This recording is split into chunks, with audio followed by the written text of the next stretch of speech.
young doctors. In this video we shall be discussing about activation energy of reactants, threshold energy, temperature dependence, Arrhenius equation. उसके बाद we'll study the collagen and orientation as well as the collagen frequency. So activation energy क्या होती है? जब भी कभी reactants products में convert होंगे तो उनको collide करना चाहिए, तभी जाके रिएक्टेंट्स जो है वो प्रोडक्ट बनाएंगे. अब हर टाइम पे जब रिएक्टेंट्स कोलाइड करते हैं प्रोडक्ट नहीं बनता है, so the collision must be effective. अगर रिएक्टेंट्स कोलाइड करे और प्रोडक्ट बन रहा है, ऐसे कॉलिजन को बोलते हैं effective collision which leads to the formation of product. वो हम आगे पढ़ेंगे.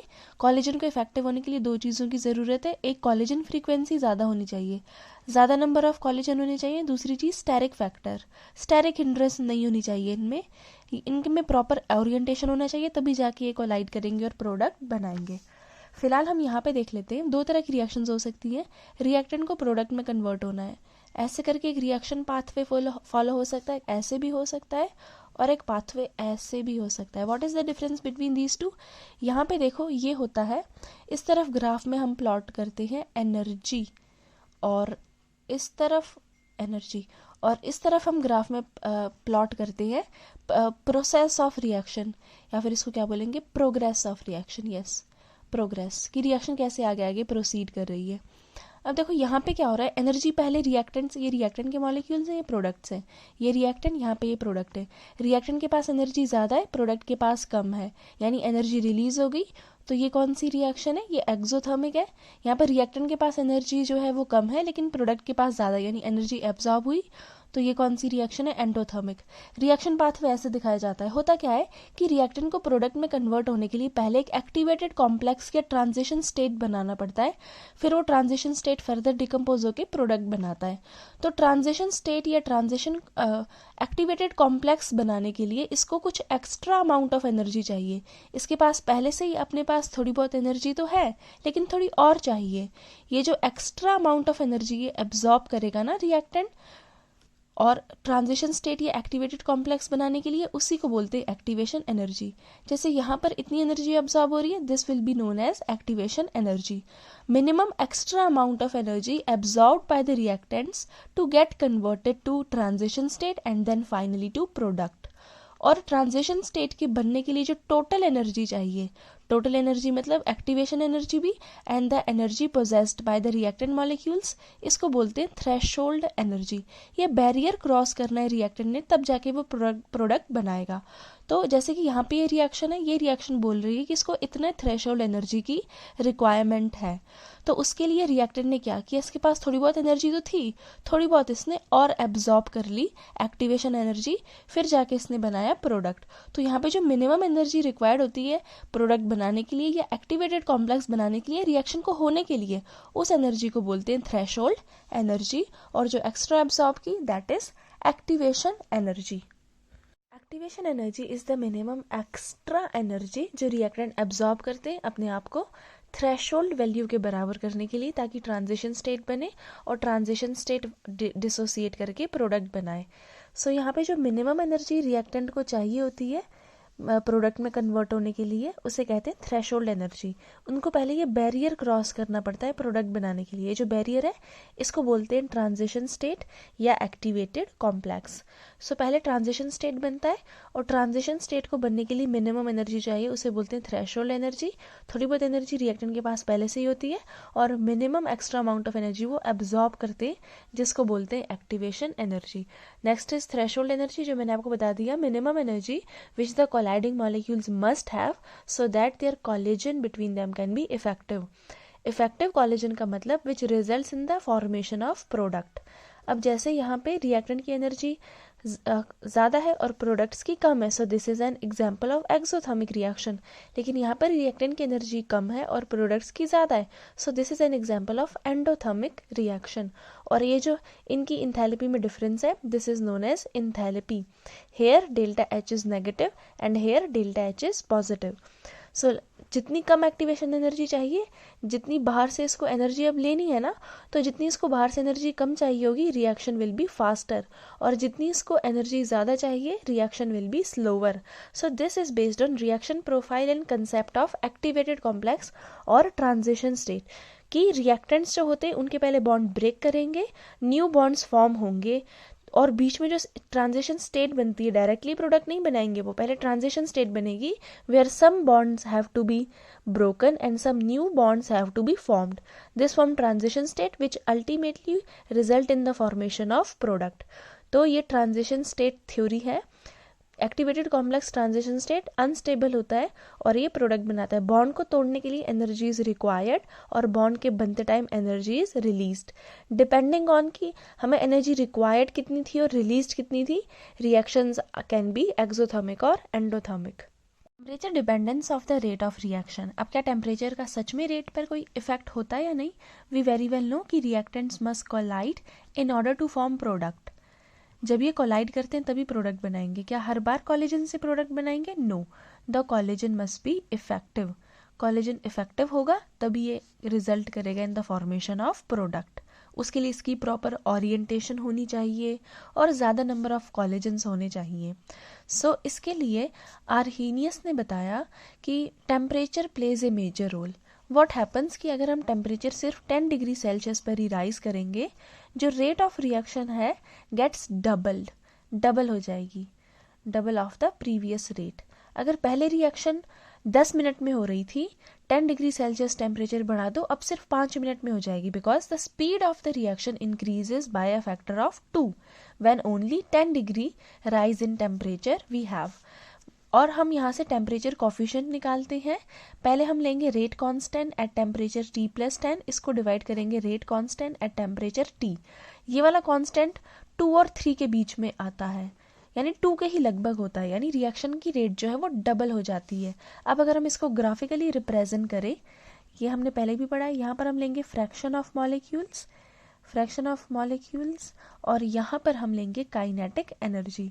तो पहले अगर हम T टेम्परेचर पर इस ग्राफ को देखें तो ये ग्राफ ऐसे करके ऑब्जर्व होगा, लेकिन अगर हम टेम्परेचर 10 डिग्री सेल्सियस बढ़ा दें तब ग्राफ थोड़ा सा ब्रॉड हो जाएगा.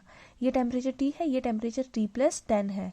जो ये वाली एनर्जी होती है जो ज़्यादातर मॉलिक्यूल्स पॉजेस कर रहे हैं, इस काइनेटिक एनर्जी को बोलते हैं मोस्ट प्रोबेबल काइनेटिक एनर्जी. और यहाँ पे भी जो ज़्यादातर मॉलिक्यूल्स पॉजेस करें, this is known as most probable. और लास्ट में they are resulting in the formation of product. अगर आप यहाँ पे ध्यान से देखें तो यहाँ पर कम बना रहे हैं प्रोडक्ट्स, लेकिन T+10 पे जो प्रोडक्ट्स हैं वो ज़्यादा फॉर्म होंगे. सो व्हाट इज हैपनिंग कि T+10 टेम्परेचर महज 10 डिग्री सेल्सियस इंक्रीज करने पर ही जो यहाँ पे fraction of molecules possessing kinetic energy is increasing. यहाँ पे दो चीज़ें फेस हो रही है. एक क्या कि मतलब मोस्ट प्रोबेबल काइनेटिक एनर्जी भी बढ़ रही है. पहले इतनी थी, अब यहाँ पर आ गई. लेकिन जो fraction of molecules possessing most probable kinetic energy है वो कम हो रहे हैं. अब कम मॉलिक्यूल्स के पास मोस्ट प्रोबेबल काइनेटिक एनर्जी है, which results in larger molecule to form product. और यहाँ पे ज़्यादा मॉलिक्यूल्स के पास मोस्ट प्रोबेबल काइनेटिक एनर्जी है, which results in the formation of lesser number of product. So होता क्या है बेसिकली, अगर हम बेसिकली समझें तो टेम्परेचर बढ़ाने पर रिएक्शंस जो रिएक्टेंट मॉलिक्यूल्स हैं इनके बीच का कोलिजन जो है वो ज़्यादा इफेक्टिव हो जाता है. दैट इज़ वाई रिएक्शन की रेट इंक्रीज करती है. और यहाँ पर आर्हीनियस ने एक इक्वेशन भी दी थी इस रिलेशन को एक्सप्लेन करने के लिए, K is equal to AE raised to the power minus EA upon RT, where K is rate constant, A is pre-exponential factor, इसको frequency factor भी कहते हैं, कि कितने कोलिजन हो रहे हैं, frequency of collision between reactant molecules in 1 liter in 1 second. एक सेकेंड में 1 लीटर सोल्यूशन में कितने कोलिजन हो रहे हैं, दैट इज फ्रीक्वेंसी फैक्टर और pre exponential factor. Next this factor E raised to the power minus EA upon RT, ये हमें बताता है कि फ्रैक्शन ऑफ मॉलिक्यूल्स जिनकी वैल्यू या तो एक्टिवेशन एनर्जी के बराबर है या एक्टिवेशन एनर्जी से ज़्यादा है. अब एक्टिवेशन एनर्जी हमने पढ़ा था ना, जो एनर्जी उनको चाहिए प्रोडक्ट में कन्वर्ट होने के लिए. तो ये हमें बताता है कि कितने फ्रैक्शन ऑफ मॉलिक्यूल्स के पास मतलब जो एनर्जी है वो एक्टिवेशन एनर्जी के बराबर उनको मिल गई है या उससे ज़्यादा मिली है. ये वो वाला फ्रैक्शन बताता है. इसको ऐसे लिखते हैं NE upon NT.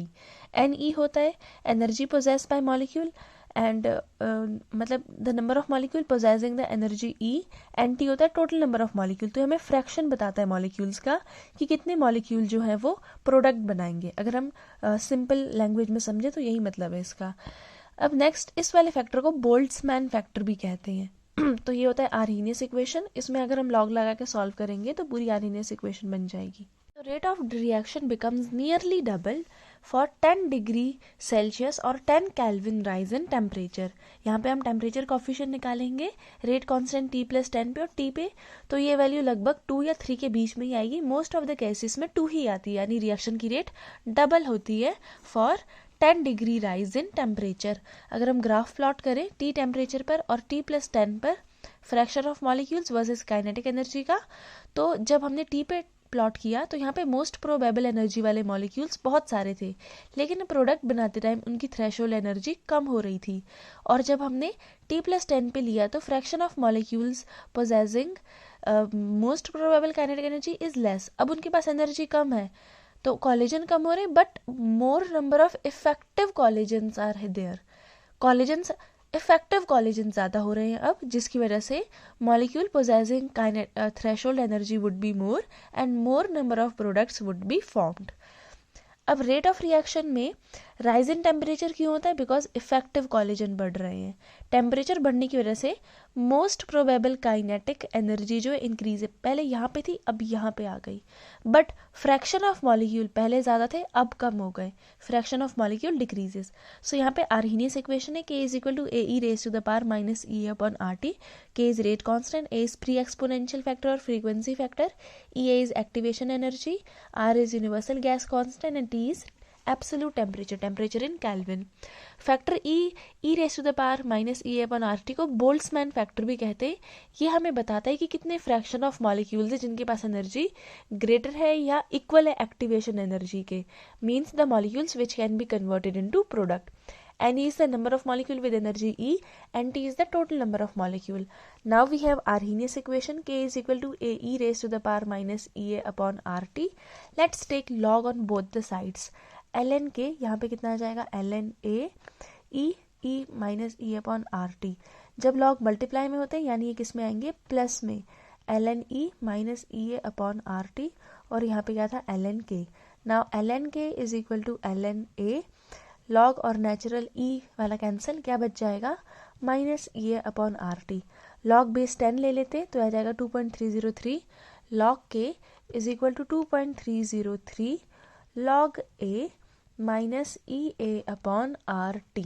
ठीक है, इस इक्वेशन में भी लिख सकते हैं, या आपको इस इक्वेशन में भी दिया होगा, सबको 2.303 के साथ डिवाइड कर दो, इसको भी और इसको भी, तो क्या बनेगा? लॉग के ये कैंसिल, ये भी cancel, log K is equal to log A minus EA upon 2.303 RT। अब हम यहाँ पे देखो कौन कौन से ग्राफ बना सकते हैं इक्वेशन से। यहाँ पर अगर हम देखें, अगर लॉग के और 1/T का ग्राफ बनाना हो, यहाँ पे देखो पहले इसका बना लेते हैं, y is equal to T का बनाना है ना mx प्लस, इसको रख देते हैं c, इसका ग्राफ बनाए तो y is equal to mx plus c। यहाँ पे अगर हम ग्राफ प्लॉट करें तो क्या होगा? y एक्सिस पे क्या लेना है? लॉग के, और x एक्सिस पे क्या लेना है? टेम्परेचर। 1/T है ना ये, यहाँ पे लेना है 1/T। तो कहाँ से स्टार्ट होगी जो इक्वेशन है, कहाँ से स्टार्ट होगी? लॉग के से। जैसे सपोज कर लेते हैं यहाँ पर है लॉग ए, और स्लोप क्या आएगी रिएक्शन की? ये अपॉन 2.303 R, लेकिन माइनस में तो लाइन नीचे की तरफ आएगी, विथ स्लोप माइनस ये अपॉन 2.303 R।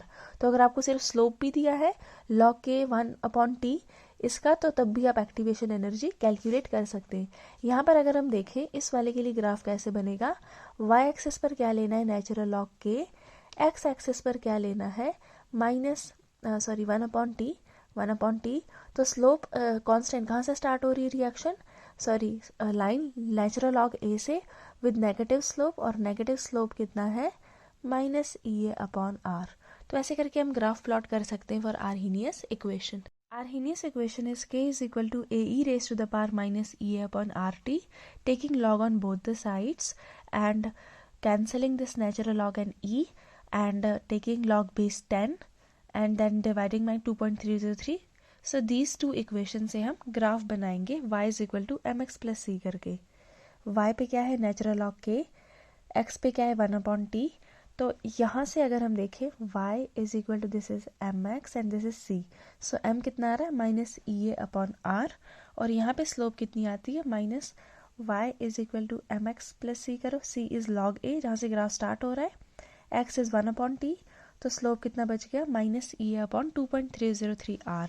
तो एक्टिवेशन एनर्जी निकालने का एक तरीका तो हमें पता चल गया कि अगर log k वर्सेस 1/t का ग्राफ दिया है तो वहाँ से स्लोप निकालेंगे, स्लोप को इक्वेट करेंगे माइनस EA/2.303r से, तो हमें एक्टिवेशन एनर्जी की वैल्यू पता चल जाएगी। दूसरा तरीका है, दो डिफरेंट टेम्परेचर पर अगर हमें रेट कांस्टेंट दिया हो तब भी एक्टिवेशन एनर्जी निकल सकता है। If the values of rate constant at temperature T1 and T2 are K1 and K2 respectively, then Arrhenius equation लगाएंगे। Arrhenius equation होता है K is equal to AE raised to the power minus E/RT। दोनों तरफ जब हमने log लिया था वो वाली इक्वेशन लिखेंगे। तो फर्स्ट वाली के लिए log K 1 कितना हो जाएगा, this will be equal to log A minus EA/RT 1, ये हो जाएगा फर्स्ट वाली इक्वेशन के लिए। सेकेंड वाली के लिए हो जाएगा natural log K2 is equal to natural log A minus EA/RT2. Let it be equation number 1 and let this be equation number 2.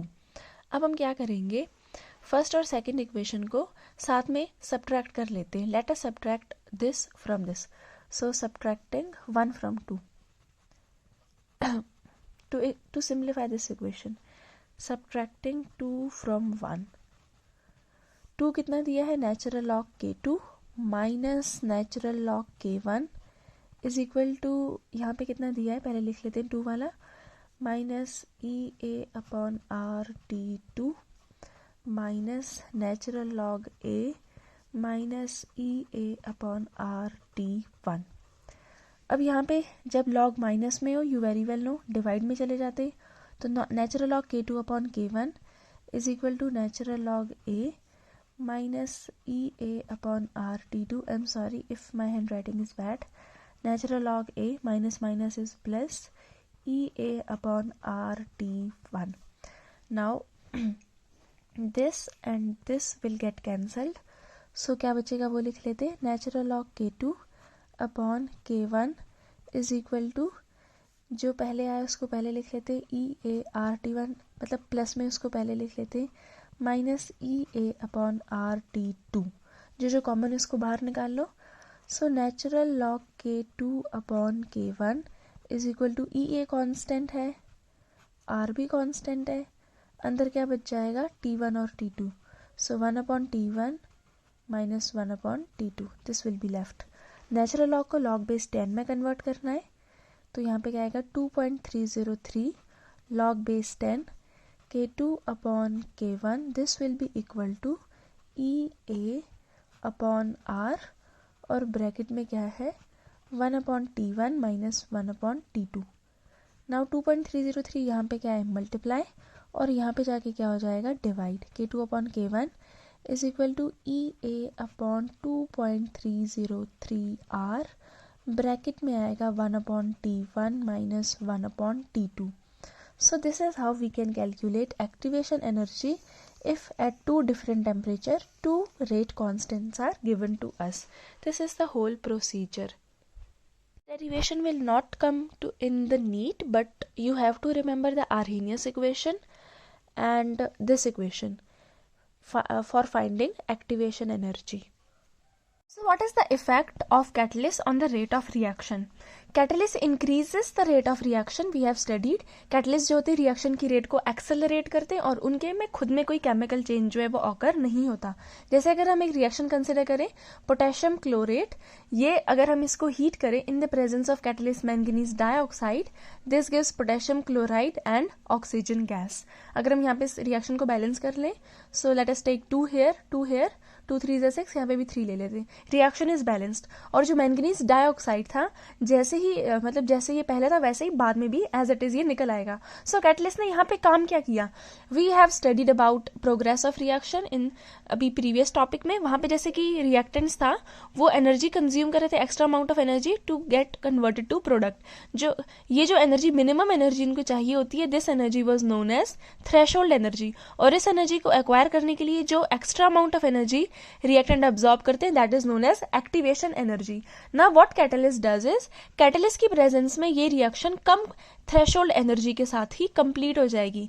It means catalyst provide alternate pathway, या फिर जो बैरियर होता है it louvers that potential energy barrier. पहले जहां पर इतनी ज्यादा थ्रेशोल्ड एनर्जी की जरूरत थी, अब कम थ्रेशोल्ड एनर्जी ही चाहिए for the formation of transition state and ultimately product. So it is lowering the barrier and also lowering the extra amount of energy which is absorbed. पहले इतनी ज्यादा एक्टिवेशन एनर्जी चाहिए थी, अब थोड़ी सी एक्टिवेशन एनर्जी को absorb करके जो है ये प्रोडक्ट बना रहे हैं. जैसे अगर हम एक एग्जांपल ले, A प्लस बी, ये इंटरमीडिएट बना रहे हैं A और B, और कैटलिस्ट यूज हो रहा है C. तो C यहाँ पे इंटरमीडिएट कॉम्प्लेक्स बनाएगा, देन A और B जो है ये प्रोडक्ट रिएक्टेंट बना देंगे, और जो प्रोडक्ट बना देंगे, और C जो है एज इट इज निकल आएगा रिएक्शन से बाहर. That means catalyst does not undergo any change in its chemical composition and is regenerated as it is. Intermediate complex जो कैटलिस्ट की प्रेजेंस में बनता है उसकी थ्रेशोल्ड एनर्जी जो होती है कम होती है with catalyst then without catalyst. So catalyst potential energy barrier को कम कर रहा है, ऑल्टरनेटिव पाथवे प्रोवाइड कर रहा है, और एक्टिवेशन एनर्जी को भी कम कर रहा है. एक्टिवेशन एनर्जी कम होगी तो रिएक्शन फास्ट होगी. अब ज्यादा रिएक्टेंट मॉलिक्यूल्स इस बैरियर को क्रॉस करके प्रोडक्ट्स बना पाएंगे. दैट इज वाई वी से catalyst accelerates the rate of reaction. Catalyst वो सब्सटेंस है जो रिएक्शन की स्पीड को इंक्रीज करता है और without undergoing any chemical change in itself. जैसे यहाँ पर C कैटलिस्ट है, इसने इंटरमीडिएट कॉम्प्लेक्स बनाने में हेल्प की एंड फर्दर प्रोडक्ट बनाने में, बट ये जो था रीजनरेट हो गया इन द रिएक्शन. सो जो इंटरमीडिएट कॉम्प्लेक्स है ये शॉर्ट लिव्ड होता है, और इसको बनाने के लिए जो मिनिमम एनर्जी की रिक्वायरमेंट होती है उसको बोलते हैं थ्रेशोल्ड एनर्जी. और रिएक्टेंट के पास थोड़ी सी एनर्जी है, उसको थोड़ी और एनर्जी एब्जॉर्ब करनी पड़ती है थ्रेशोल्ड एनर्जी तक पहुंचने के लिए, and that extra amount of energy is known as activation energy. तो आप देख रहे हैं यहाँ से इतना बड़ा बैरियर क्रॉस करके जाना है रिएक्टेंट को प्रोडक्ट बनाने के लिए without catalyst. But with catalyst ये एक्टिवेशन एनर्जी लोअर हो जाती है, पोटेंशियल एनर्जी बैरियर को ये कम कर देता है. अब इंटरमीडिएट कॉम्प्लेक्स जो होगा वो ज़्यादा ईजीली बन जाएगा, इसलिए एक्टिवेशन एनर्जी कम में ही जो है काम चल जाएगा और रिएक्शन हो जाएगी. यानी कैटलिस्ट जो है पोटेंशियल एनर्जी बैरियर को कम कर रहा है, ऑल्टरनेट पाथवे दे रहा है जहाँ से लोअर एक्टिवेशन एनर्जी की रिक्वायरमेंट है और ट्रांजिशन स्टेट बन रहा है. और एक्टिवेशन एनर्जी अगर कम लग रही है तो रिएक्शन भी फास्ट होगी, क्योंकि अब ज़्यादा मॉलिक्यूल्स इस बैरियर को क्रॉस करके प्रोडक्ट बना सकते हैं. सो आपने देखा यहाँ पे कि रिएक्शन की मैकेनिज्म में रिएक्शन को कैटलिस्ट ऑल्टरनेट पाथवे प्रोवाइड कर रहा था, और लास्ट में एज इट इज बाहर भी निकल रहा था without itself getting consumed.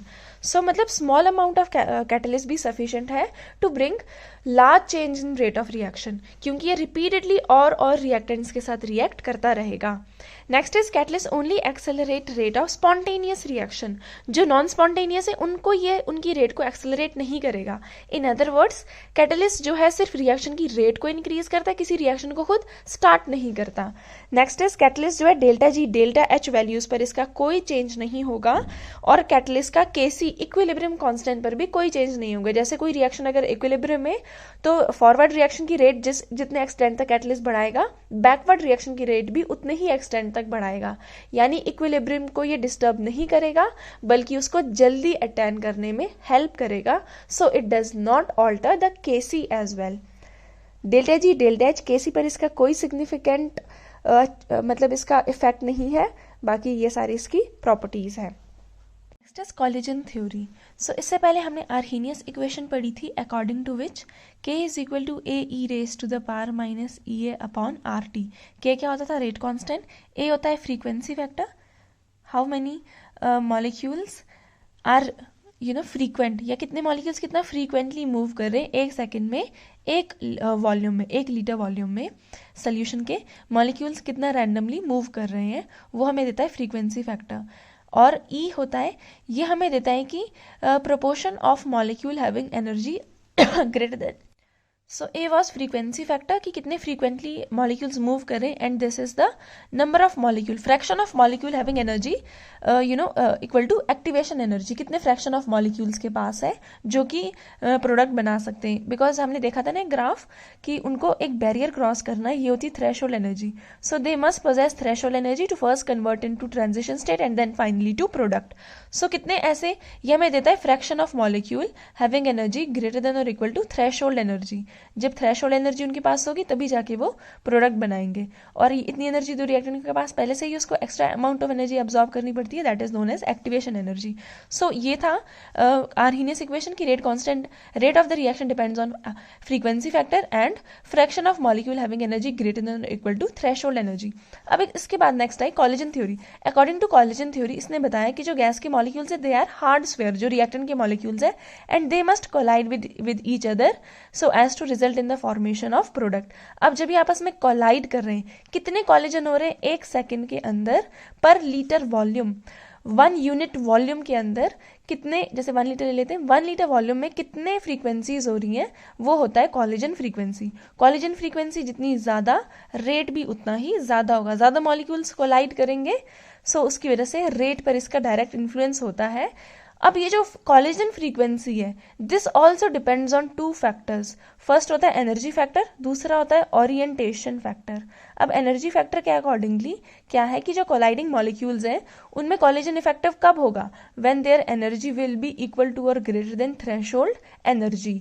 सो उसके लिए हम एक्सप्रेस करते हैं इसको ऐसे कि कोलाइडल मॉलिक्यूल्स की एनर्जी अगर ग्रेटर देन है तो हम यहाँ पे बोल्ट्जमैन फैक्टर लेते हैं, जो एफ हमने पहले लिया था ना, ये इसको बोल्ट्जमैन फैक्टर भी कहते हैं, मतलब fraction of molecule having energy equal to और greater than threshold energy minus E upon R T, ये हो जाएगा।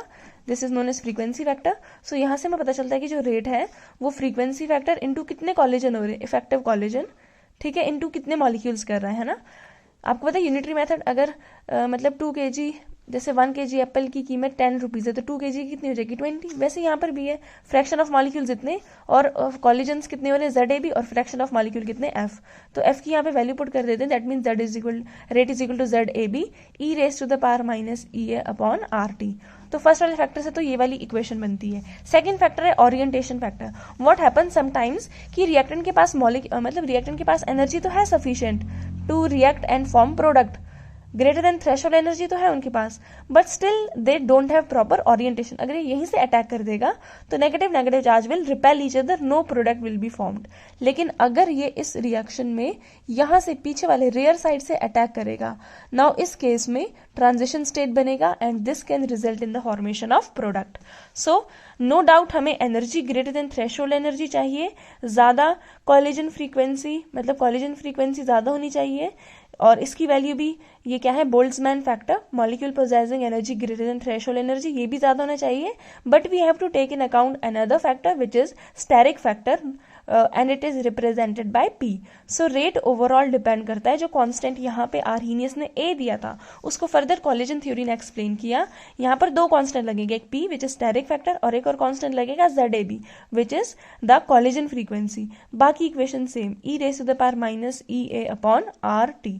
This will be the equation taking into account both the steric factor as well as the energy factor. Collision theory के accordingly reactant molecules को hard sphere माना गया और वो collide कर रहे हैं ऐसा बताया गया ड्यूरिंग रिएक्शन।